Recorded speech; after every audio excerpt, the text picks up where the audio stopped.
तो according to first law of thermodynamics, ये क्या है चैप्टर, यहां से स्टार्ट करते हैं।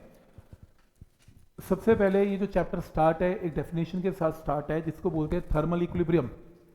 दो बॉडीज का अगर टेम्परेचर सेम है और वो आपस में कांटेक्ट में है और टेम्परेचर सेम है, हम बोलते हैं, हम ये नहीं बोलते उनका टेम्परेचर सेम है, हम बोलते हैं वो थर्मल इक्विलिब्रियम में।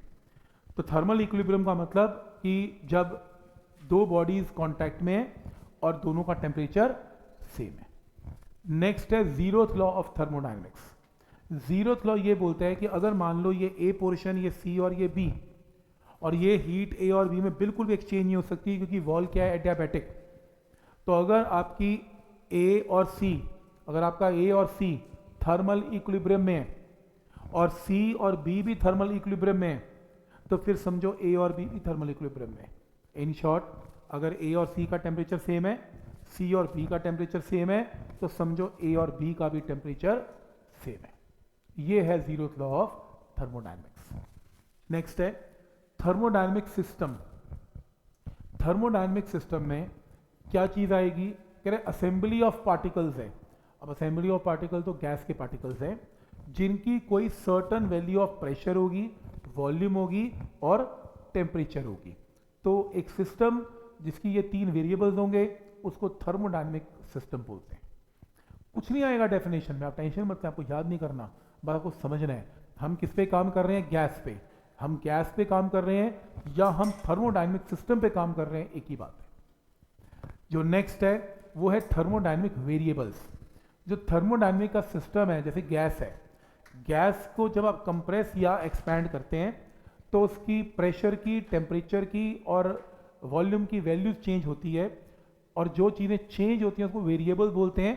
तो थर्मोडायनेमिक के तीन वेरिएबल्स हैं, प्रेशर, वॉल्यूम एंड टेम्परेचर। ठीक है यहां तक। नेक्स्ट है इक्वेशन ऑफ स्टेट। 1 मोल के लिए केमिस्ट्री में कर रखा है P is equal to RT, equation of state है। नेक्स्ट है थर्मोडायनेमिक प्रोसेस। एक थर्मोडायनेमिक प्रोसेस तब कहलाया जाता है कि कोई प्रोसेस चल रहा है जब variables pressure, volume and temperature की वैल्यूज क्या होती हैं, चेंज।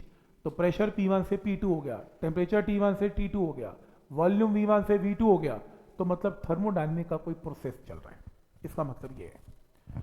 नेक्स्ट है एग्जांपल्स ऑफ थर्मोडायनेमिक के प्रोसेस।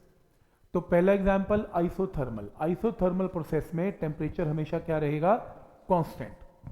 नेक्स्ट है आइसोबारिक प्रोसेस, प्रेशर क्या रहेगा, कांस्टेंट।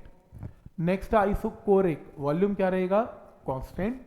नेक्स्ट एडियाबैटिक, एडियाबैटिक में हीट एक्सचेंज नहीं होगा, ना हीट अंदर से बाहर जाएगी ना बाहर से अंदर आएगी। और नेक्स्ट है साइक्लिक, जहां से स्टार्ट हुआ, गैस को कंप्रेस किया फिर एक्सपैंड किया, जहां गैस थी इनिशियली फाइनली भी वहीं पर आ गई, इसे बोलते हैं साइक्लिक प्रोसेस।